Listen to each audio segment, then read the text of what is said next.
الحمد للہ رب العالمین الصلاة والسلام علی سید الانبیاء والمرسلین اما بعد اعوذ باللہ من الشیطان الرجیم بسم اللہ الرحمن الرحیم قال اللہ تبارک و تعالی فی شان حبیبہ الکریم ان اللہ وملائکتہ یصلون علی النبی یا ایہا الذین آمنوا صلوا علیہ وسلموا تسلیما صلی اللہ علی النبی الامی وآلہ صلی اللہ تعالی علیہ وسلم صلاۃ و سلاما علیک یا حبیبی یا رسول اللہ صلی اللہ تعالی علیہ وسلم۔ باب اذا قال اشہد باللہ او شہدت باللہ۔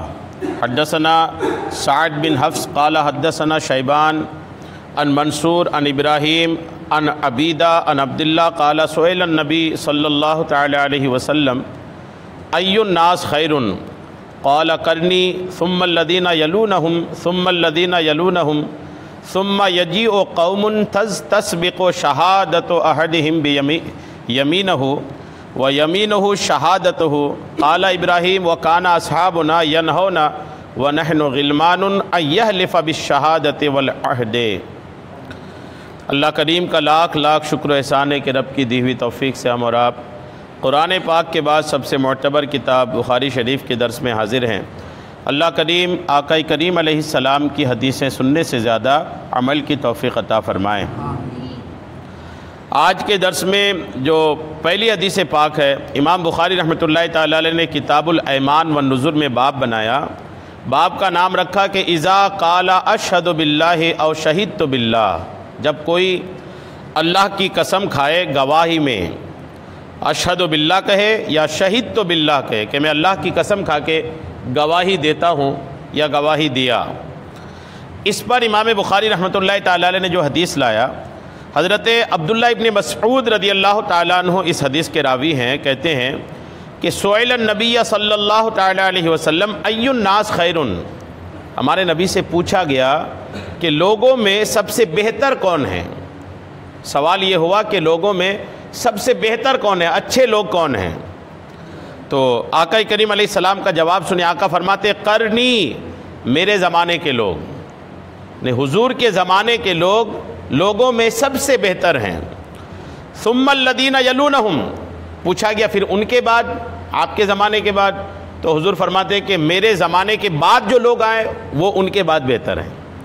ثم یلونہم، پھر اس کے بعد جو لوگ ہیں وہ بہتر ہیں، یعنی بہتری میں کمی آتی آ رہی ہے۔ سب سے بہتر آقا کے دور کے لوگ، صحابہ کرام، ان سے کم بہتر تابعین جس کو بولتے ہیں، جنہوں نے صحابہ کو دیکھا، پھر ان سے کم بہتر تبع تابعین جنہوں نے تابعین کو دیکھا۔ یعنی زمانہ جتنا ہمارے نبی سے دور چلتا جا رہا ہے، لوگوں میں خرابیاں آتی چلی جا رہی ہیں، لوگوں کے درجات کم ہوتے چلے جا رہے ہیں۔ اور حضور فرماتے ہیں کہ ثم یجیء قوم، پھر ایک ایسی قوم آئے گی کہ تسبق شہادت احدہم یمینہ، کہ ان کی قسم میں شہادت آگے پیچھے رہے گی، یا تو پہلے شہادت ہوگی، اللہ کی قسم کھائے کے گواہی دے گا، یا پھر پہلے قسم کھائے گا پھر اللہ کی گواہی دے گا۔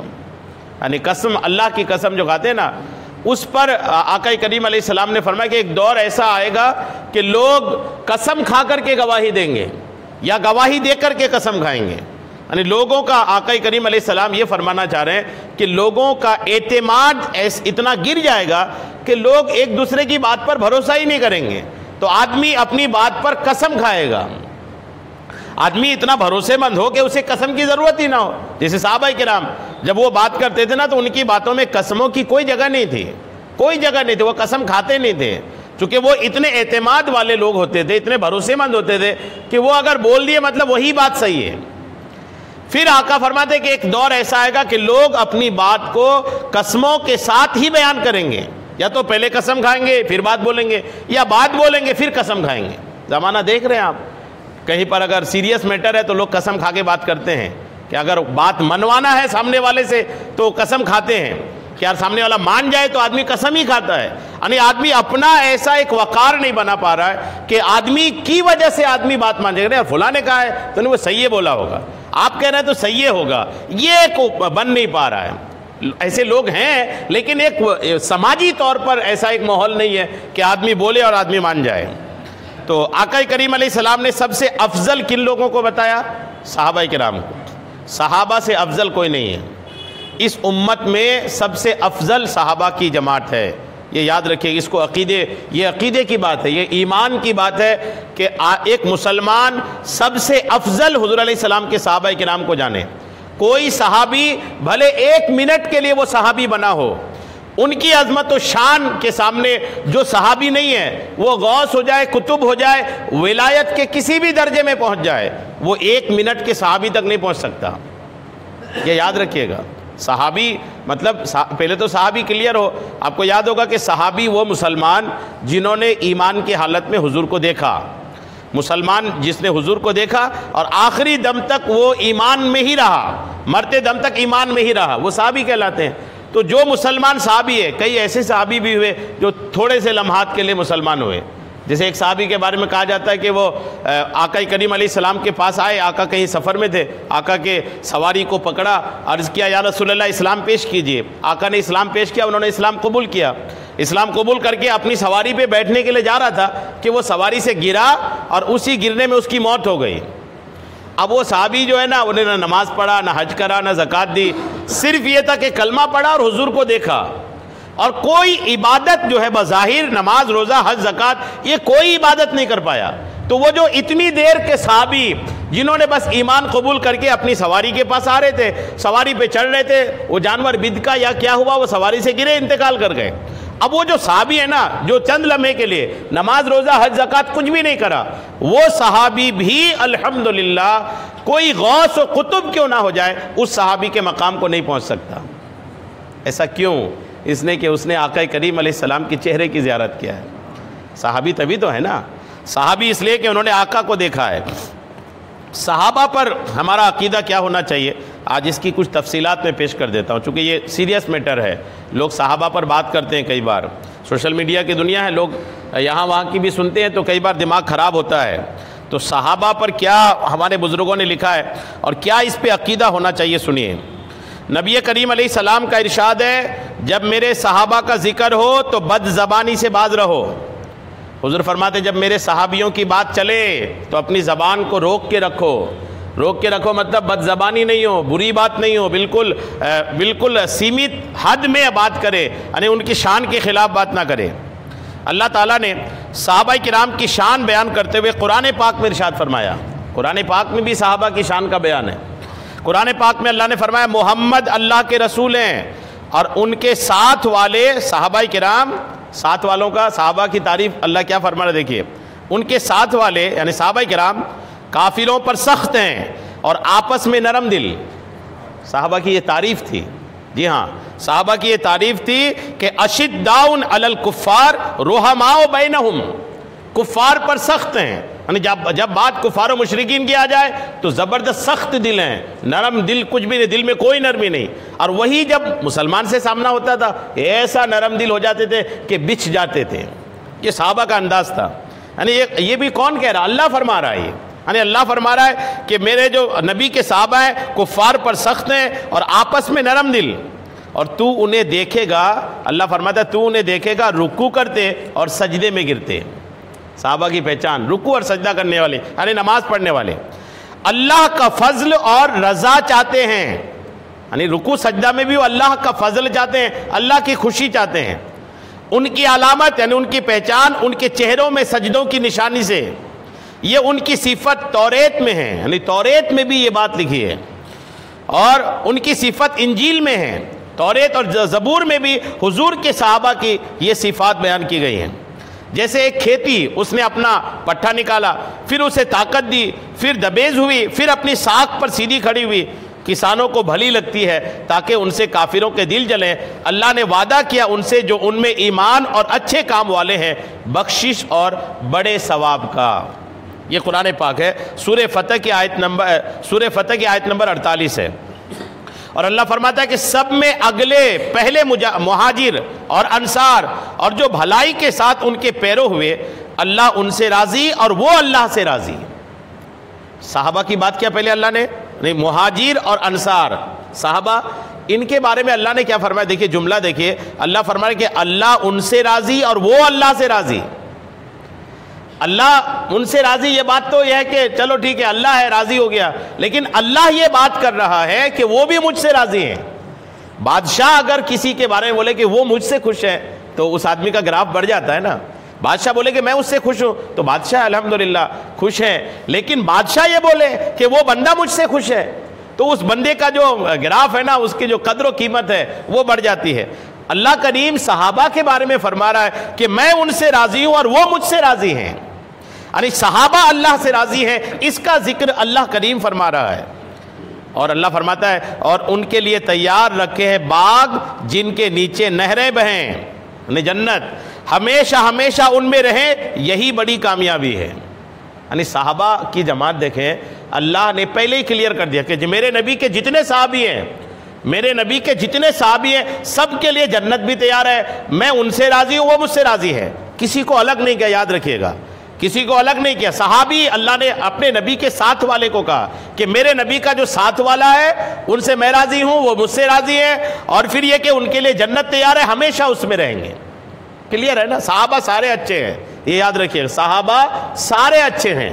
بعض اوقات لوگ یزید کے جو والد صاحب تھے حضرت امیر معاویہ رضی اللہ تعالیٰ عنہ، یزید جنہوں نے کربلا کی جنگ میں اہل بیت کی گستاخیاں کی، ان کے جو والد صاحب تھے حضرت امیر معاویہ رضی اللہ تعالیٰ عنہ، یہ صحابی ہیں، آقا کے منظور نظر صحابی ہیں، آقا ان سے محبت فرماتے تھے، یہاں تک کہ بہت کم صحابی ایسے ہیں جن کو وحی لکھنے کا کام ملا تھا۔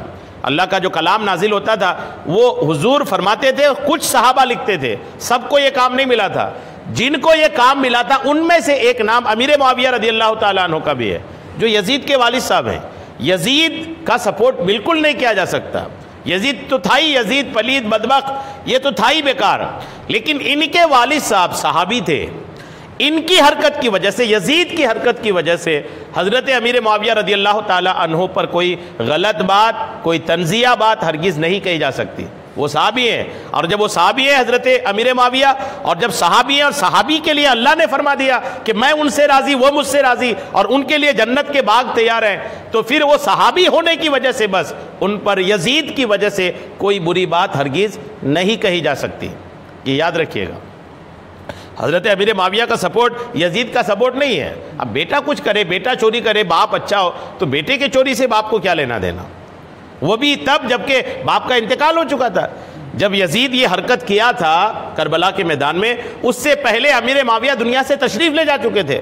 باپ حیات سے ہوتے تو بھی کوئی بات ہوتی کہ آپ حیات سے رہتے ہوئے بھی اپنے بیٹے کو روکا نہیں۔ باپ کا انتقال ہو چکا ہے، باپ قبر میں ہے اور بیٹا کچھ بدماشی کر رہا ہے، تو باپ پر کیا الزام ہے؟ کوئی الزام نہیں۔ اور اس کے بعد جو دوسری آیت ہے یہ دیکھیں، یہ سورہ توبہ کی آیت تھی جو میں نے آپ کو سنایا، اور اس کے بعد اللہ فرماتا ہے کہ بے شک اللہ راضی ہوا ایمان والوں سے جب وہ اس پیڑ کے نیچے تمہاری بیعت کرتے تھے، تو اللہ نے چاہا، اللہ نے جانا جو ان کے دلوں میں ہے، تو ان پر اطمینان اتارا اور انہیں جلد آنے والی فتح کا انعام دیا۔ یعنی اللہ نے کیا فرما رہا ہے؟ شروع میں ہی فرما دیا کہ بے شک اللہ راضی ہوا ایمان والوں سے جب وہ اس پیڑ کے نیچے تمہاری بیعت کرتے تھے۔ یہ صلح حدیبیہ کی بات ہے، جب حضور ہجرت کر کے مدینہ آئے تھے، پھر آقا نے سپنا دیکھا تھا، خواب دیکھا تھا کہ ہم عمرہ کر رہے ہیں، تو آقا تقریباً 1700 صحابہ کو لے کر کے گئے تھے، اور مکہ کے قریب بہت، کئی بار آپ نے سنا کہ مکہ کے قریب کفار نے روک لیا تھا کہ آپ نہیں آئیں گے حج کا، یہاں آپ کو آنے کی اس بار اجازت نہیں ہے، اس بار آپ واپس جاؤ، دوسری بار آپ آنا تو آپ کو اجازت دی جائے گی، اس بار تو واپس جاؤ۔ تو اس وقت مسلمان جو 1700 صحابہ حضور کے ساتھ تھے نا، انہوں نے تو کہا یا رسول اللہ واپس نہیں جانا ہے، ہمارے پاس، اچھا ان کے پاس کوئی ہتھیار بھی نہیں تھا کچھ بھی، یہ تو عمرہ کرنے آئے تھے تو ہتھیار کا کوئی سوال ہی نہیں ہوتا، تو یہ کہہ رہے تھے کہ نہیں ہم تو مکہ میں جائیں گے بھلے کچھ بھی ہو جائے۔ تو اب وہ معاملہ سنگین تھا، کسی کے شہر میں گھسنا، مکہ اس وقت پوری طرح کفار و مشرکین کے قبضے میں تھا، پوری طرح انہی کا کنٹرول تھا، ان کے کنٹرول میں نہتے لوگ گھسنا، تو آقا کریم نے بیعت لیا ان سے، صحابہ سے، کہ بھاگ تو نہیں جائیں گے بیچ میں چھوڑ کے، یا ڈر تو نہیں جائیں گے، پیٹھ تو نہیں دکھائیں گے۔ جب آقا کریم نے بیعت لیا نا، ایک درخت کے نیچے بیعت لیا تھا اللہ کریم کے رسول نے، اس درخت کے نیچے صحابہ کرام نے ایسی بیعت دیا کہ یا رسول اللہ جب تک ہمارے خون کا آخری قطرہ رہے گا ہم آپ کے لیے کھڑے رہیں گے، یعنی ہر ممکن کوشش میں کھڑے رہیں گے، معاملہ کتنا سنگین کیوں نہ ہو جائے۔ جب وہ مسلمان اتنا بالکل جان لٹانے کے لیے بھی بیعت کیے نا تو اللہ کریم بہت خوش ہوا، اور اللہ کریم نے اسی وقت یہ آیت نازل فرمایا، اور نازل فرما کر بشارت دی کہ بے شک اللہ راضی ہوا ایمان والوں سے جب وہ اس پیڑ کے نیچے تمہاری بیعت کرتے تھے۔ یعنی اللہ نے کیسی تعریف فرمایا۔ اور یہ آیت دیکھیے، اللہ کریم فرماتا ہے کہ اور جب مسلمانوں نے کافروں کے لشکر دیکھے بولے یہ ہے وہ جو ہمیں دیا تھا اللہ اور اس کے رسول نے، اور سچ فرمایا اللہ اور اس کے رسول نے، اور اس سے انہیں نہ بڑھا مگر ایمان اور اللہ کی رضا پر راضی ہونا۔ مسلمانوں میں کچھ وہ مرد ہیں جنہوں نے سچا کر دیا جو وعدہ اللہ سے کیا تھا، تو ان میں کوئی اپنی منت پوری کر چکا اور کوئی راہ دیکھ رہا ہے، اور وہ ذرہ نہ بدلے۔ یعنی جب لشکروں میں جنگ بدر وغیرہ میں سامنے کفار کی لشکر زیادہ ہوتی تھی اور مسلمان ادھر کم ہوتے تھے، کئی ایسی جنگ ہوئی، تو اس جنگ کی ان جنگوں کی اللہ نے تعریف فرمایا کہ مسلمانوں کے حال اس صحابہ کے تھے کہ جب یہ سامنے اپنی لشکر زیادہ دیکھتے تھے، ان کی ہتھیار بھی زیادہ دیکھتے تھے، تو ان کا ایمان کمزور ہونے کے بجائے اور مضبوط ہوتا تھا۔ یہ کمال معاملہ تھا صحابہ کرام کے بیچ میں کہ یہ ڈگمگاتے نہیں تھے اور یہ مضبوط ہوتے تھے، اور ان کو یقین اس بات پر تھا کہ ہم ایمان والے ہیں، اللہ ہمارے ساتھ ہے، بس یہ یقین کہ ہم حق پر ہیں اور ایمان ہمارے پاس ہے، اللہ کی مدد ہمارے پاس ہے۔ اس یقین کی وجہ سے ایمان ان کا مضبوط ہوتا تھا، اور اس مضبوطی کے صدقے اللہ ان کو فتح بھی دیتا تھا۔ جنگ بدر گواہ ہے، 313 ادھر تھے نہتے، اور سامنے 1000 کی فوج ہتھیاروں سے لیس، اللہ نے فتح عطا فرمائی۔ اور نبی کریم، یہ تو آپ نے قرآن سنا، یہ قرآن نے صحابہ کرام کی اتنی تعریف کیا ہے۔ اب حدیث سنیے، نبی کریم نے فرمایا کہ لوگوں میرے اصحاب کے بارے میں خدا سے ڈرو، خبردار انہیں میرے بعد نشانہ تان نہ بنانا، یعنی برا بلا نہ کہنا، پس جس نے ان سے محبت رکھی، حضور کیا فرماتے صحابہ کی محبت کے بارے میں، جس نے ان سے محبت رکھی تو میری محبت کی وجہ سے ان سے محبت کی، اور جس نے ان سے عداوت یعنی دشمنی رکھی تو میری عداوت کی وجہ سے ان سے عداوت رکھی، اور جس نے انہیں تکلیف دی اس نے مجھے تکلیف پہنچائی، اور جس نے مجھے تکلیف دی اس نے اللہ کو تکلیف دی، اور جو اللہ کو تکلیف دے گا وہ بہت جلد اللہ تعالیٰ کی پکڑ میں آ جائے گا۔ یعنی صحابہ کو تکلیف دینا مطلب خدا کو تکلیف دینا ہے، اور صحابہ کو تکلیف کب ہوگی؟ جب آپ ان کی شان میں گستاخیاں کریں، ان کی شان کے خلاف باتیں کریں تو گستاخی ہوگی۔ اور نبی کریم نے فرمایا میرے صحابہ کو گالی گلوچ نہ کرو، خدا کی قسم اگر تم میں سے کوئی احد پہاڑ کے برابر سونا راہ خدا میں خرچ کرے تو کسی صحابی کے 1 مد یا آدھا مد خرچ کرنے کے برابر نہیں ہوگا۔ یعنی آج کا مسلمان احد پہاڑ ہے نا، اتنا پہاڑ جیسا سونا خرچ کر دے، اور صحابہ کرام 1 مٹھی جو خرچ کر دے، 1 مٹھی گیہوں خرچ کر دے اللہ کے راستے میں، تو ان کو جتنا ثواب ملے گا نا، آج کے مسلمان کو احد پہاڑ کے برابر سونا خرچ کرنے میں نہیں ملے گا۔ ان کی شان کیا ہے، یعنی ان کی چھوٹی عبادت بھی اللہ کے نزدیک بہت بڑی ہے، چونکہ انہوں نے وہ دور دیکھا نا۔ آج ہمارے پاس کیا ہے؟ سب کچھ آسانی ہے، کوئی روکنے ٹوکنے والا نہیں، کوئی معاملہ نہیں، ایک دم الحمدللہ داڑھی رکھو، ٹوپی پہنو، امامہ پہنو، کوئی اسلامی لباس پہنو، یا پھر آزان دو، کوئی مسئلہ نہیں، سارا دین آسان ہے۔ لیکن وہ کب تھے مسلمان؟ جب وہ مسلمان تھے تب ہر وقت جان کا خطرہ بنا رہتا تھا۔ ساری دنیا کفار و مشرکین کی تھی اور چند مسلمان تھے، ساری دنیا مشرکین کی ہے، ساری دنیا دشمن ہے، اور یہاں 313 مسلمان ہیں، اس کے بعد بھی وہ اسلام پر ڈٹے رہے۔ تبھی تو اللہ کریم کے یہاں ان کی چھوٹی چھوٹی عبادت بھی نہ بہت بڑی ہے کہ انہوں نے اس وقت ثابت قدم رہے جب پوری دنیا ان کے خلاف تھی۔ اور آقا کریم علیہ السلام نے فرمایا جس نے میرے اصحاب کو گالیاں دی اس پر اللہ تعالیٰ کی، فرشتوں کی اور تمام لوگوں کی لعنت ہو۔ ایسے لعنتی شخص کے فرائض اور نوافل اللہ کی بارگاہ میں مقبول نہیں ہوں گے۔ جو صحابہ کو برا بھلا کہیں ان کی فرض نفل کوئی نماز قبول نہیں ہوتی۔ اور حضرت جابر سے روایت ہے کہ آقا نے فرمایا اللہ تعالیٰ نے میرے اصحاب کو سب لوگوں پر فضیلت دی ہے سوائے انبیاء اور مرسلین کے، یعنی نبی اور رسول کو چھوڑ دیں گے تو حضور کے صحابہ کائنات کی سارے لوگوں سے بہتر ہیں۔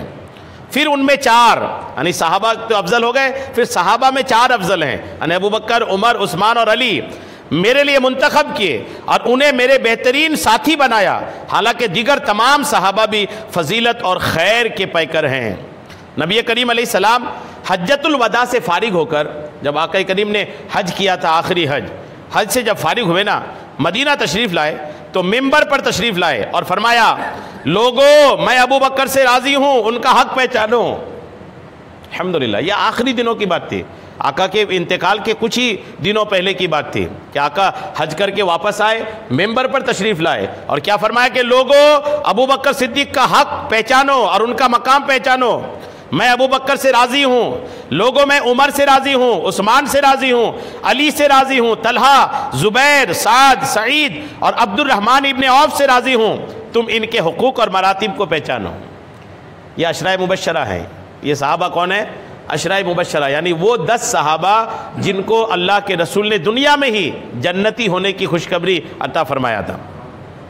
لوگوں بے شک اللہ تعالیٰ نے اہل بدر اور اہل حدیبیہ کی بخشش فرما دی ہے، یعنی اہل بدر جو جنگ بدر میں شریک ہوئے ان کی بھی بخشش اور حدیبیہ میں جو شریک ہوئے ان کی بھی بخشش ہے۔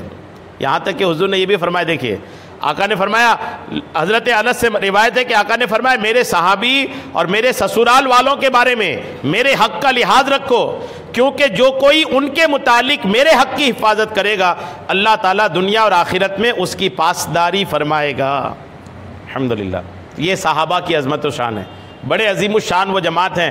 گویا کہ یہ بھی کہا جا سکتا ہے اسلام میں اصل یہ ہے کہ جو ایک بار کوئی نیک کام شروع کرتا ہے نا، قیامت تک جو اس نیک کام پر چلے گا اس بندے کو ثواب ملتا رہے گا۔ تو اسلام کی تبلیغ کی بنیاد کس نے ڈالی؟ صحابہ نے۔ حضور علیہ السلام کے ذریعے سے صحابہ نے اسلام قبول کیا اور صحابہ کی محنت سے چل پڑا یہ، تو سب سے زیادہ ثواب تو حضور کو مل رہا ہے کہ حضور نے شروعات کی۔ حضور کے بعد صحابہ نے جو کمان کو سنبھالا، اب قیامت تک جتنے مسلمان ہوتے رہیں گے ان کا ثواب الحمدللہ صحابہ کو بھی ملتا رہے گا۔ تو ثواب کا کتنا بڑا انبار نہ کھڑا ہوگا الحمدللہ۔ اچھا اتنا سنتے ہیں صحابہ کے بارے میں تو ایک لگتا ہے نا کہ اپناپن ایک لگتا ہے، ایک بشارت یہ خوشخبری ہے کہ جو آدمی جنت میں جائے گا نا تو جنت میں جانے کے بعد ان صحابہ سے ملاقات ہوگی، جنتیوں کی، یعنی صدیق اکبر سے ملاقات ہو رہی ہے، حضرت عمر سے حضرت عمر کے بارے میں کتنا سنتے تو ایک لگتا ہے نا کہ کوئی رشتہ داری نہیں ہے نا، لیکن یہ کہ الحمدللہ نام آتا ہے تو لگتا ہے نا کسی اپنے کا ذکر ہو رہا ہے۔ تو ابھی تو نام سے اتنی خوشی ہوتی ہے، جنت میں ملاقات ہوگی، مسافے ہوں گے، بات چیت ہوگی، یعنی ایسے بھی ہوگے کہ لوگ حضرت عمر سے ان کی زندگی کے جو اتنے سارے آپ سنتے پڑھتے نا، لوگ ان سے پوچھیں گے تو وہ اس کی تصدیق بھی کریں گے، ہاں بھی بولیں گے، یعنی یہ سارا کچھ جنت میں ہوگا۔ جنت میں یعنی انبیاء کرام سے بھی ملاقات ہوگی، صحابہ سے بھی ملاقات ہوگی، پچھلے اتنے نبیوں کے بارے میں سنیں تو اب وہ انبیاء کرام جو ہے نا ان سے بھی ملاقات ہوگی، آقا سے بھی ملاقات ہوگی، انبیاء کرام، اولیاء کرام، یعنی جتنے ولیوں سے محبت ہے ان سے بھی، جن سے محبت نہیں بھی ہے، اللہ کے نیک بندے، یعنی جنت میں جو ہے نا یہی ایک اصل کام ہوگا کہ لوگ اللہ والوں سے الحمدللہ وہاں ملاقات کریں گے۔ درود پاک پڑھی، اللہم صلی علی سیدنا شفیعنا حبیبنا مولانا محمد بارک وسلم، صلاۃ و سلام علیک یا حبیبی یا کریمی یا محسنی یا رسول اللہ صلی اللہ تعالی علیہ وسلم۔ اس کے بعد جو کتاب الایمان کی آج دوسری حدیث پاک ہے، 6404 حدیث نمبر ہے، اور یہ حدیث پاک حضرت عبداللہ ابن مسعود سے ہی روایت ہے کہ نبی کریم علیہ السلام نے فرمایا کہ من حلف علی یمین کاذبۃ لیقطع بہا مال رجل مسلم او قال اخیہ لقی اللہ وہو علیہ غضبان فانزل اللہ تصدیقہ۔ آقا فرماتے ہیں کہ جو کوئی قسم کھائے اور جھوٹی قسم کھائے اور اس جھوٹی قسم کے ذریعے کسی مسلمان کا مال حاصل کرے یا اپنے بھائی کا مال حاصل کرے جھوٹی قسم کے ذریعے، ایسا جھوٹی قسم کھانے والا جب قیامت کے دن اللہ سے ملے گا تو اللہ ان سے ناراض ہوگا، اللہ غضبناک ہوگا اس بندے پر۔ دنیا میں جھوٹی قسمیں کھا کے لوگ مال کماتے ہیں نا، تجارت کرنے والے، بزنس والے کئی بار جھوٹی قسمیں کھا کر کے بھی مال کماتے ہیں، جھوٹی قسمیں کھا کر کسی کے زمین جائیداد پر قبضہ کرتے ہیں، یعنی جھوٹی قسموں کے ذریعے کسی بھی مسلمان کی مال پر کوئی قبضہ کیا، قیامت کے دن جب وہ آئے گا اللہ کریم کی بارگاہ میں نا تو اللہ کریم ان سے سخت ناراض ہوگا، اللہ کا غضب ہوگا ایسے بندے پر۔ تو جھوٹی قسمیں خاص کر کے جب کوئی سامان بیچنا رہتا ہے یا کوئی معاملہ رہتا ہے، جو کورٹ وغیرہ کے بھی معاملات رہتے ہیں، کئی بار آدمی کسی کی چیز پر جھوٹا قبضہ کرنے کا دعویٰ کرتا ہے اور وہ دعویٰ کرنے والا کئی جھوٹے گواہ بھی کھڑے کر دیتے ہیں۔ آج کل گواہ بھی تو خریدے جا رہے ہیں نا، وہ گواہ جو بن رہا ہے وہ اسپاٹ پہ نہ تھا، نہ اسپاٹ سے کوئی اس کا تعلق ہے، یعنی زبردستی اسپیشل کچھ لوگ کورٹ کے آس پاس یہی کرتے رہتے ہیں، یہی گھومتے رہتے ہیں کہ یار یہ کوئی مجھے گواہ بنا دیں، وہ جا کر کے کورٹ میں سامنے کھڑے ہوتا ہے اور وہ گواہی دیتا ہے اور وہ پیسے لے کر واپس آتا ہے. یہ بھی ایک بزنس بنا لیے لوگ. تو یوں جھوٹی قسمیں کھا کر اور جھوٹی گواہیاں دے کر کے جو لوگ کسی مسلمان کے مال پر قبضہ کرتا ہے، قیامت کے دن جب یہ اللہ کی بارگاہ میں آئیں گے نا تو اللہ کریم ان پر سخت ناراض ہوگا. اس پر جو ہے نا اسی حدیث پاک میں اللہ کریم نے حضور نے جب فرمایا نا تو حضور کے فرمان پر اللہ کریم نے قرآن کی ایک آیت بھی نازل فرمایا. کون سی آیت ہے؟ یہ آیت آپ سنیں، سورہ آل عمران کی آیت نمبر 77 ہے. اللہ فرماتا ہے وہ جو اللہ کے عہد اور اپنی قسموں کے بدلے ذلیل دام لیتے ہیں، یعنی قسم کھا کے ایک ذلیل دام، تھوڑی قیمت لے کر قسم کھا کے گواہی دے دیتے ہیں، اور آخرت میں ان کا کچھ حصہ نہیں ہے، اور اللہ نہ ان سے بات کرے گا قیامت کے دن، نہ ان کی طرف نظر رحمت فرمائے قیامت کے دن، اور نہ انہیں پاک کرے، اور ان کے لیے دردناک عذاب ہے. کچھ پیسوں کے لیے قسمیں کھا کر کے آدمی اپنی یہ آخرت برباد کر لیتا ہے. اس وعید میں جھوٹی قسم کھا کر مال لے لینے والے، رشوت لے کر جھوٹی گواہی دینے والے، یا رشوت لے کر جھوٹے فیصلے کرنے والے، یا جھوٹی وکالت کرنے والے، سب اس میں داخل ہیں. آج کل جج بھی بک رہے ہیں. پہلے تو لوگ بکتے تھے، اب تو سننے میں ایسے بھی آ رہا ہے کہ جج صاحب بھی بک رہے ہیں، فیصلے کرنے والے بک رہے ہیں. یعنی جب یہ حالات ہوں گے تو فیصلہ کیا ہوگا آپ سمجھ سکتے ہیں. تو یہ جو بھی بکے ہیں، اگر اہل ایمان نہیں ہے تو ان کا تو کوئی میٹر ہی نہیں، ان کا تو سارا کے سارا کوئی معاملہ ہی نہیں. لیکن اگر کوئی مومن ہے اور اس نے یوں بک کر کے فیصلہ دیا تو یقین مانے قیامت کے دن ان کی بہت بری درگتی ہونی ہے. حضرت ابو ذر رضی اللہ تعالیٰ عنہ سے مروی ہے کہ مسلم شریف کی حدیث پاک میں ہے، آقا کریم علیہ السلام نے فرمایا 3 لوگ ایسے ہیں کہ قیامت کے دن اللہ تعالیٰ نہ ان سے کلام فرمائے گا، نہ ان کی طرف نظر رحمت فرمائے گا، اور نہ انہیں گناہوں سے پاک کرے گا، اور ان کے لیے دردناک عذاب ہے. اس کے بعد نبی کریم علیہ السلام نے اس آیت کو 3 مرتبہ پڑھا جو میں نے ابھی پڑھا. اس پر حضرت ابو ذر غفاری نے عرض کی یا رسول اللہ وہ لوگ تو بہت نقصان میں ہیں. یا رسول اللہ وہ کون لوگ ہیں کہ جن کی طرف اللہ کلام بھی نہیں کرے گا، دیکھے گا بھی نہیں؟ تو آقا نے فرمایا تہبند کو ٹخنوں سے تکبر کے طور پر نیچے لٹکانے والا.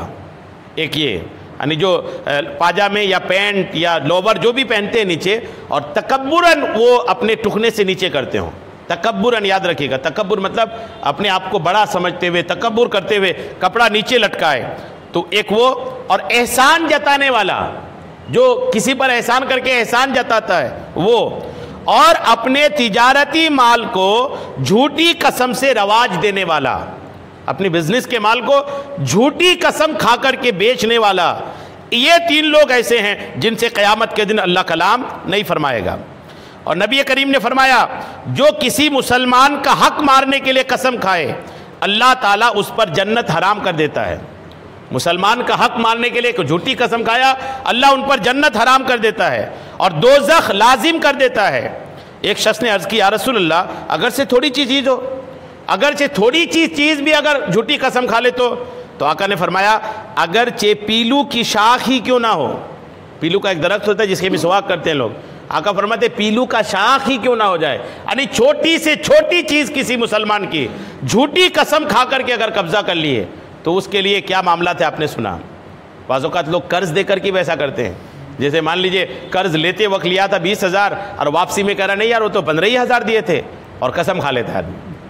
تو وہ 5,000 روپے آپ سامنے والا بھی کیا ہوتا ہے کہ یار یہ تو قسم کھا رہا ہے کہ میں تو نہیں بھول رہا ہوں. تو اب یہ جو کچھ ہی 1,000 روپے کے لیے قسم کھا کر کے اس کو دبا لیتا ہے.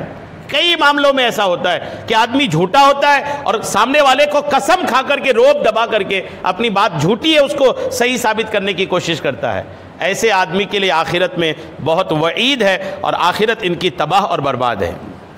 درود پاک پڑھی اللہم صلی علی سیدنا شفیعنا حبیبنا مولانا محمد بارک وسلم صلاۃ و سلاما علیک یا حبیبی یا کریمی یا محسنی یا رسول اللہ صلی اللہ تعالی علیہ وسلم.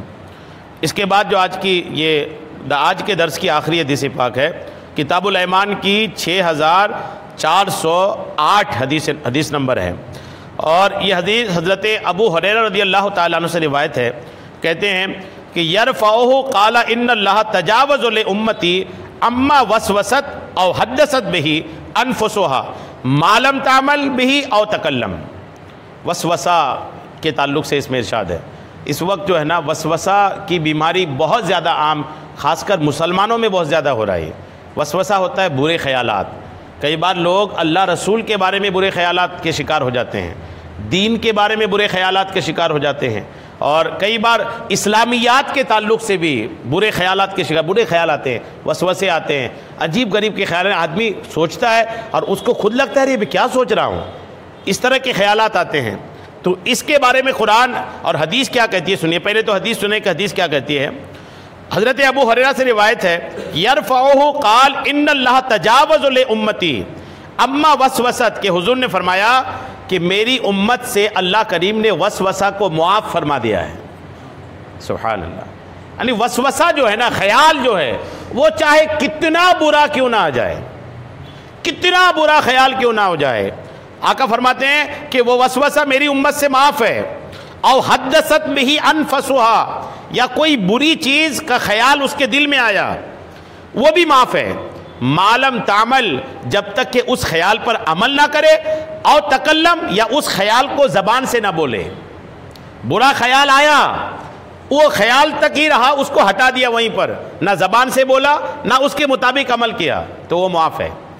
اگر آدمی اس برے خیال کو زبان سے بول دیا تب تو گناہ ہے، عمل کیا تو بھی گناہ ہے. اگر خیال بس آیا اور جیسے ہی خیال آیا اور وہ خیال کے بعد آدمی اس خیال کو ریجیکٹ کرنے کی کوشش کیا، الگ کیا، بھگایا، اور دل سے برا سمجھا رہی ہے میں کیا سوچ رہا ہوں، تو الحمدللہ وہ اس میں اس کی کوئی پکڑ نہیں ہے. یہ کتنا بڑا اللہ کا کرم ہے. یہ پچھلی امت میں نہیں تھا ایسا. پچھلی امت میں برا سوچنے میں بھی گناہ تھا. اس امت کو اللہ کریم نے یہ کرم عطا فرمایا کہ یہ امت اگر برا سوچے گی تو اس میں کوئی گناہ نہیں ہے. اس پر یہ چونکہ ایک میٹر ہے، ایک بہت سے لوگ اس میں پڑے رہتے ہیں. آئیے اس کو تھوڑا مضبوط کر دیتا ہوں میں. اللہ تعالیٰ نے دل میں کھٹکنے والے شیطانی وسوسوں سے آگاہ کرتے ہوئے قرآن پاک میں کئی جگہ ارشاد فرمایا ہے. پارہ 30 سورہ شمس کی آیت نمبر 7 اور 8 ہے.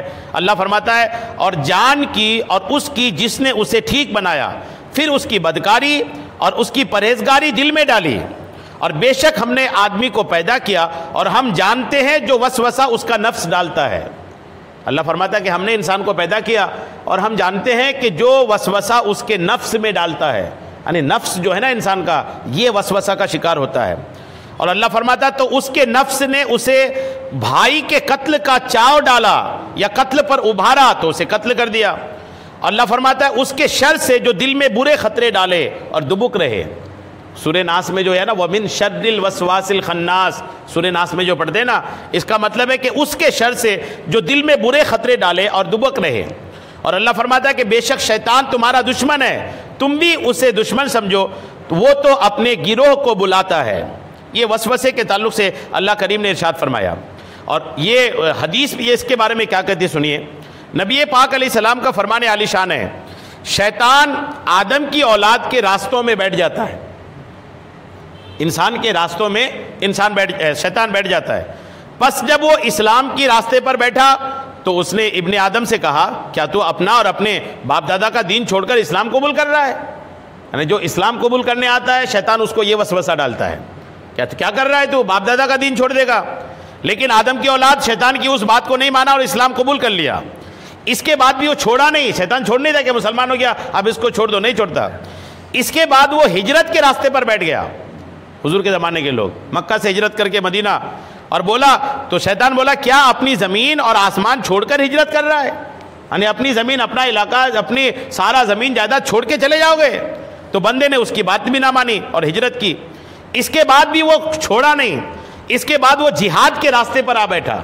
اب مومن جہاد کو نکل رہا ہے تو اب وہ بولا کیا جہاد کر رہا ہے؟ حالانکہ یہ تمہارے جان مال کی مشقت ہے، تو مارا جائے گا، تیری بیویوں سے نکاح کوئی اور کر لے گا، تیرا مال کوئی اور بانٹ لے گا. یعنی یہ وسوسہ ڈالتا ہے. اور لیکن بندے نے اس کی بھی بات نہ مانی اور جہاد کیا. اس کے بعد حضور نبی اکرم نور مجسم علیہ السلام نے ارشاد فرمایا جس نے ایسا کیا اور اسے اسی حالت میں موت آئی تو اللہ کے ذمہ کرم پر ہے کہ وہ اسے جنت میں داخل فرما دے. یعنی شیطان جہاں جہاں روکا مسلمان وہاں وہاں اس کی مخالفت کی. اسلام قبول کرنے پر روکا، اسلام قبول کر لیا، ہجرت کرنے پر روکا، ہجرت کر لیا، اس کے بعد جہاد پر روکا، جہاد کر لیا اور شہید ہو گیا، آقا فرماتے ہیں کہ اللہ کے ذمہ کرم پر ہے کہ اللہ اسے جنت میں داخل کر دے۔ تو یہ تو اس دور کے حساب سے بات تھی۔ آج بھی ایسا ہوتا ہے، آپ بستر پہ ہوتے ہیں، فجر کی اذان کی آواز کان میں آتی ہے، لیکن شیطان بولتا ہے سو جاؤ۔ اس وقت جو سونے کا دل کرتا ہے نا، وہ شیطان ہے، وہی شیطان ہے اور وہی وسوسہ ہے۔ ویسے ہی دن میں بھی کئی بار ہوتا ہے، عبادت کیا دل کرتا ہے نہیں یار آج قرآن شریف لے کے بیٹھ جاتے ہیں، لیکن وہ پھر وہ سستی تو یہ تو وہ کئی چیزیں آ جاتی ہیں، لوگ قرآن شریف آدمی نہیں پڑھ پاتا ہے۔ کئی بار جب اس طرح کی محفل میں سنتے ہیں، درود شریف کی فضیلت سنیں تو دل کرتا نہیں یار آج سے اتنا درود شریف پڑھیں گے، لیکن پھر وہ رکاوٹیں شروع ہوتی ہے۔ یعنی آدمی نیکی کا خیال جیسے ہی لاتا ہے، کوئی بھی نیکی کا خیال ہو، فوراً کوئی ایک طاقت ہوتی جو اس کو روکنا چاہتا ہے، وہ جو روکنا چاہتا ہے نا وہی ہے شیطان، اور وہی ہے شیطان کا وسوسہ۔ اب مسلمان اس وسوسے کو کاٹ کر اگر شیطان کے خلاف کر کے نیکی کی راہ پہ لگ جاتا ہے تو اللہ فرماتا ہے کہ میری ضمانت ہے کہ میں اس کو جنت میں داخل کر دوں گا۔ تو شیطان کے خلاف بہرحال چلنی ہے۔ اور حضرت سیدنا عثمان بن ابی عاص نے عرض کی یا رسول اللہ، شیطان میرے اور میری نماز اور میری قرات کے درمیان حائل ہو گیا ہے۔ ایک صحابی نے حضور سے پوچھا یا رسول اللہ، شیطان میری نماز اور میری قرات کے درمیان حائل ہو گیا ہے، یعنی نماز میں بھی وسوسہ ڈال رہا ہے، قرات میں بھی وسوسہ ڈال رہا ہے، میں کیا کروں؟ تو آقا نے فرمایا کہ نماز میں وسوسہ ڈالنے والے شیطان کو خنزب کہا جاتا ہے، یہ الگ سے ایک شیطان ہے۔ شیطان کی بھی بہت ساری اولاد ہیں، الگ الگ کام ہیں اس کے، تو جو نماز میں وسوسہ ڈالتا ہے اس شیطان کا نام کیا ہے؟ خنزب۔ آقا فرماتے جب تم اسے محسوس کرو تو اللہ کی پناہ مانگو اور اپنے بائیں جانب 3 مرتبہ تھوک دو، اپنے بائیں جانب کی 3 مرتبہ تھوک دو، ایسی تھوک جس میں تھوک نہ نکلے، بس تھو جو کرتے ہیں نا وہ 3 مرتبہ کرو۔ فرماتے ہیں وہ صحابی جنہوں نے پوچھا وہ فرماتے کہ میں نے ایسا ہی کیا تو اللہ عز و جل نے شیطان کو مجھ سے دور فرما دیا۔ ہے نا، کسی بھی عبادت میں اگر آپ کو سستی محسوس ہو رہی، آپ کو دل کر رہا ہے کرنے کا لیکن کوئی ایسی سستیاں آ رہی ہے تو فوراً اپنے بائیں طرف 3 بار تھو کر لیں۔ تو وہ صحابی کہتے ہیں میں نے ایسا کیا، چونکہ رسول اللہ نے بتایا تھا، کیا تو شیطان الحمدللہ دور ہو گیا۔ ویسے ہی وضو کا بھی شیطان ہوتا ہے، اسے ولہان کہتے ہیں، وضو میں جو وسوسہ ڈالتا ہے۔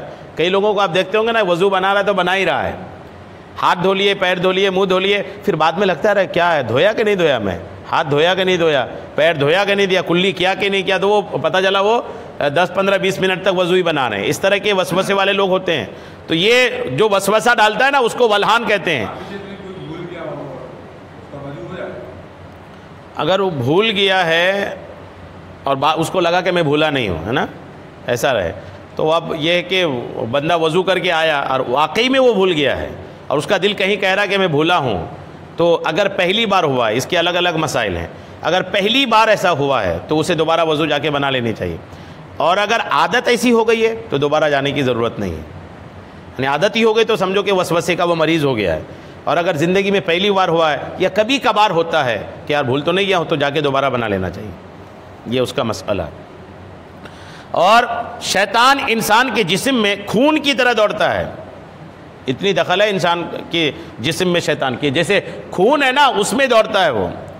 اور ارشاد فرمایا تم میں سے ہر ایک کے لیے ایک شیطان ہے۔ صحابہ نے عرض کی یا رسول اللہ آپ کا بھی شیطان ہے، آپ کے پاس بھی ہے؟ تو آقا نے فرمایا ہاں میرا بھی ہے، میرے ساتھ بھی ہے، مگر اللہ نے میری مدد کی اور وہ شیطان بھی مسلمان ہو گیا ہے۔ جی ہاں، حضور کے ساتھ جو شیطان رہتا نا، شیطان جو حمزات جس کو بولتے ہیں، ہر آدمی کے ساتھ ایک شیطان ہے، جیسے ایک شیطان انسان پیدا ہوتا ہے تو ایک شیطان بھی پیدا ہوتا ہے جس کو حمزات کہتے ہیں۔ وہ حمزات تو ہر وقت ساتھ میں ہی رہتا ہے، ہر وقت ساتھ میں رہتا ہے۔ کئی بار آپ کہیں جاتے ہیں نا، کوئی حاضری بلاتا ہے اور وہ بتا دیتا ہے کہ آپ نے وہاں گئے تھے نا، آپ نے وہاں گئے تھے نا، تو یہ کئی بار لگتا ہے نا یہ کیسے بتا رہا ہے، تو وہ ہوتا یہ ہے کہ وہ جو شیطان دوست، تو یہ جو حمزاد ہے نا، یہ حمزاد اس کو بتا دیتا ہے جا کر کہ یہ بتاؤ یہ آدمی ایسا ہوا تھا، تو یہ ہو جاتا ہے، پھر وہ کئی بار معاملات کرتے رہتے ہیں لوگ۔ تو آقا نے فرمایا، آقا کے پاس جو حمزاد تھا نا، یہاں تک کہ کہا جاتا ہے دوسری حدیثوں میں کہ حمزاد جو ہے نا، آقا کریم علیہ السلام کا جو حمزاد تھا وہ مسلمان بھی ہوا تھا اور آقا کریم علیہ السلام کو نیک چیزوں کے بارے میں مشورہ دیتا تھا، اچھی چیزوں کے بارے میں مشورہ دیتا تھا۔ اور عبداللہ ابن مسعود سے مروی ہے کہ بندے کے دل میں 2 رفیق ہیں، بندے کے دل میں 2 دوست ہیں، رفیق مطلب دوست، ایک دوست فرشتہ ہے جو خیر و بھلائی کا وعدہ کرتا ہے اور حق کی تصدیق کرتا ہے، جبکہ دوسرا شیطان لعین ہے جو شر یعنی برائی کا وعدہ کرتا ہے اور حق بات کو جھٹلاتا ہے اور خیر و بھلائی سے روکتا ہے۔ یعنی یہ دو تو، ایک فرشتہ ایک شیطان، یہ انسان کے ساتھ ہر وقت رہتا ہے۔ یعنی آدمی گھبرائے نہ کہ یار میرے پاس صرف شیطان ہی ہے کیا، حمزادی بہکاتا ہے، نہیں، فرشتہ بھی ہے۔ یعنی وہ انسان جو کبھی اٹھ کر نیکی کی طرف آ جاتا ہے تو اس میں فرشتے کی بھی مدد رہتی ہے، فرشتہ اٹھاتا ہے اٹھ جاؤ۔ جیسے تہجد گزاروں کے بارے میں کہا جاتا ہے، جو تہجد گزار ہوتے ہیں نا ان کو فرشتے اسپیشلی اٹھاتے ہیں۔ جی ہاں، جو تہجد سے محبت کرتے ہیں اور تہجد کی نماز کے پابند ہیں، اگر کبھی ان کی نیند نہیں کھل رہی ہے تو حدیثوں میں ہے کہ فرشتہ ان کو اٹھاتے ہیں آ کر کے۔ ان کو اچانک کوئی ایسا لگتا ہے کوئی اٹھایا لیکن آس پاس کوئی نہیں دکھتا ہے، الحمدللہ۔ اور آقا کریم علیہ السلام فرماتے ہیں، حضرت سیدنا حسن بصری سے مروی ہے کہ دل میں دو خیال گردش کرتے ہیں، ایک خیال اللہ کی جانب سے ہوتا ہے اور ایک شیطان کی جانب سے۔ اللہ اس بندے پر رحم فرمائے جو دل میں پیدا ہونے والے خیال کے وقت توقف کرتا ہے، یعنی اس کو تھوڑا جانچتا ہے کہ یار کس کی طرف سے ہے۔ اگر وہ خیال اللہ کے لیے ہو تو اس پر عمل بجا لائے، اور اگر شیطان کی طرف سے ہو تو اس سے چھٹکارے کی کوشش کرے۔ دونوں طرح کے خیالات دل میں آتے ہیں لیکن بتا کے نہیں آتے کہ کس کی طرف سے یہ خیال آ رہا ہے، ایک اللہ کی طرف سے ایک شیطان کی طرف سے۔ تو جو خیال آئے، یہ حسن بصری فرماتے ہیں کہ جو بھی خیال آیا نا اس خیال کو جانچو، پرکھو، تھوڑا رکو اور رک کے تھوڑا دیکھیں کہ یہ خیال صحیح ہے یا غلط ہے۔ اگر صحیح ہے، شریعت کے مطابق سمجھ میں آ رہا ہے تو عمل کر لے یہ سمجھ کر کہ یہ میرے خدا کی طرف سے آ رہا ہے، الحمدللہ۔ اور اگر آپ چاہتے ہیں کسی کو وسوسے کی بیماری اگر ہے اور وہ چاہتا ہے کہ شیطان ان سے دور رہے تو کیا اچھا طریقہ دیکھیں۔ حضرت سیدنا مجاہد علیہ رحمۃ اللہ فرماتے ہیں، یہ من شر الوسواس الخناس جو سورہ یہ آیت ہے اس کی تفسیر میں فرماتے ہیں کہ شیطان انسان کے دل پر پھیلا ہوتا ہے، انسان کے دل پر وہ شیطان جو پھیل کے بیٹھا ہوتا ہے، قبضہ کر کے بیٹھا ہوتا ہے۔ جب بندہ اللہ کا ذکر کرتا ہے تو وہ پیچھے ہٹ کر سکڑ جاتا ہے۔ اللہ کا ذکر جیسے شروع کیا بندے نے، شیطان کو دل خالی کرنا پڑتا ہے۔ یعنی جیسے ہی انسان خدا کا ذکر شروع کیا، اب شیطان کی حیثیت نہیں کہ وہ اس کے دل میں برقرار رہے، وہ سکڑ جاتا ہے۔ اور جب بندہ ذکر سے غافل ہوتا ہے تو وہ اس کے دل پر پھر پھیل جاتا ہے۔ یعنی جو بندہ شیطان کے وسوسے کا شکار ہے اسے چاہیے کہ کثرت سے اللہ کا ذکر کرتا رہے۔ اللہ کا ذکر جب تک کرتا رہے گا شیطان کی حیثیت نہیں کہ اس کے دل پر کوئی برا وسوسہ ڈالے۔ اور حضرت سیدنا اکرمہ فرماتے ہیں کہ مرد میں وسوسوں کا محل اس کا دل، مرد کا وسوسہ دل میں ڈالتا ہے شیطان، اور اس کی آنکھیں ہوتی ہیں، دو چیز، آنکھوں میں اور دل میں، یہ شیطان کا بہت بڑا ہتھیار ہے۔ پہلے آنکھ بگڑتی ہے، پھر دل بگڑتا ہے، پھر شرمگاہ بگڑتا ہے۔ آدمی بدکاری کی طرف جو جاتا ہے نا، شروعات آنکھوں سے ہوتی ہے، شروع آنکھوں سے ہوتی ہے، یاد رکھیے گا۔ اس لیے اپنے آنکھوں کی حفاظت کرنی چاہیے۔ آنکھوں سے وہ چیز دیکھے ہی نہ جس سے دل بگڑے، اور جب دل بگڑے تو پھر آدمی بدکاری کی طرف جائے۔ تو اگر آنکھوں کی آدمی حفاظت کر لیا تو آدمی بگڑے گا نہیں۔ جی ہاں، اگر آنکھوں کی حفاظت کر لیا تو غیر محرم عورتوں کو نہیں دیکھا، لڑکیوں کی طرف توجہ نہیں دیا، آدمی دیکھتا ہے تب بگڑتا ہے، بنا دیکھے کیا بگڑے گا؟ جو بھی بگڑا اس کی آپ اتہاس اٹھا کے دیکھو، پہلے اس کی آنکھ خراب ہوئی، پہلے غلط نظر سے دیکھا، اس کے بعد سارے معاملات شروع ہوئے۔ تو اپنی آنکھوں کی حفاظت کریں۔ اور یہ تو کہتے ہیں کہ شیطان جو وسوسہ ڈالتا ہے نا، اس کا محل مرد کے لیے دل اور اس کی آنکھیں ہوتی ہے، اور عورت میں وسوسوں کا محل صرف اس کی آنکھیں ہوتی ہیں۔ یعنی عورت کو تو شیطان آنکھوں سے ہی بگاڑ ڈالتا ہے، بشرطے کہ وہ سامنے ہو، اور جب منہ موڑے ہوں تو وسوسوں کا محل اس کی سرین ہوتی ہے۔ حضرت سیدنا جریر بن عبدہ ادوی رحمۃ اللہ علیہ فرماتے ہیں کہ میں نے حضرت سیدنا علا بن زیاد رحمۃ اللہ علیہ سے دل میں وسوسہ آنے کی شکایت کی۔ ایک بزرگ نے دل میں وسوسہ آنے کی شکایت کی تو انہوں نے ارشاد فرمایا، دل میں آنے والے وسوسے کی مثال اس نقب جیسی ہے جس سے چور گزر کر، نقب مطلب وہ جو چور چوری کرنے کے لیے سوراخ کرتا ہے نا، اس کو بولتے ہیں، اس نقب جیسی ہے جس سے چور گزر کر گھر میں داخل ہوتے ہیں، اگر وہاں کوئی چیز پائے تو اٹھا لیتے ہیں ورنہ ویسے ہی چھوڑ کر چل دیتے ہیں۔ تو اپنے دل کو اللہ کے ذکر سے جو بھر کے رکھتا ہے نا، تو الحمدللہ شیطان ان میں کچھ بھی معاملات کر نہیں پاتا۔ اپنے دل کو صاف اور کلین رکھنے کی ضرورت ہے۔ کس وجہ سے؟ یہ 4 حدیث آپ آخری میں سن لیجئے۔ حضرت ابن عمر رضی اللہ تعالی عنہما سے مروی ہے کہ حدیث پاک میں ہے کہ عرض کی گئی یا رسول اللہ، اللہ کی خاص تجلی زمین میں کہاں ہے؟ کسی نے آقا سے پوچھا کہ رب کا خاص جلوہ زمین میں کہاں پر ہے؟ تو آقا کریم نے ارشاد فرمایا مومن بندوں کے دلوں میں اللہ کریم کا جلوہ۔ اور سنیے حدیث قدسی میں ہے کہ اللہ نے ارشاد فرمایا، اللہ فرماتا ہے کہ میری گنجائش زمین میں ہے نہ آسمان میں۔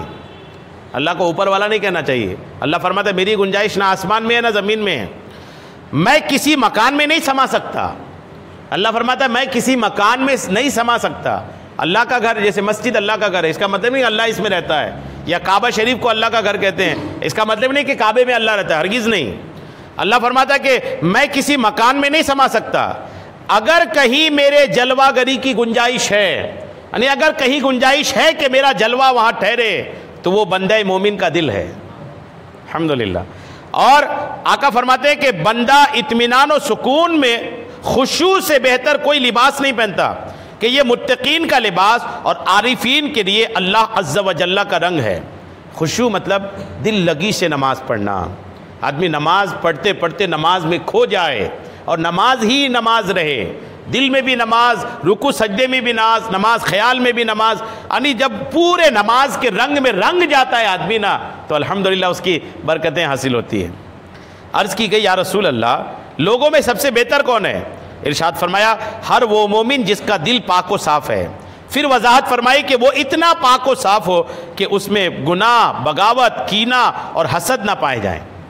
یہ بھی دل میں ہوتے ہیں، گناہ کا اثر بھی دل میں ہوتا ہے، بغاوت کا اثر بھی دل میں ہوتا ہے، کینہ کسی کے بارے میں جلس، حسد، یہ بھی کس میں ہوتا ہے؟ دل میں ہی ہوتا ہے۔ اور جن دلوں میں یہ چیزیں ہوتی ہیں وہ دل گندہ ہوتا ہے۔ اب وہ دل گندہ ہو تو خدا کا جلوہ کیسے ہوگا؟ خدا کا جلوہ دل میں تب ہوگا جب آدمی کا دل بالکل کلین ہوگا اور صاف ہوگا۔ اور دلوں کو صاف کرنے کا بہتر طریقہ اللہ کا ذکر ہے۔ اللہ کا ذکر آدمی جتنا زیادہ کرے گا نا دل اتنا صاف ہوتا رہے گا، اور دل جتنا صاف ہوگا اللہ کریم کا جلوہ اتنا ہی اس دل میں ہوگا۔ الحمدللہ۔ اللہ کریم ہم سب کو دلوں کی پاکیزگی عطا فرمائیں، آمین، بجاہ النبی الامین صلی اللہ تعالی علیہ وسلم۔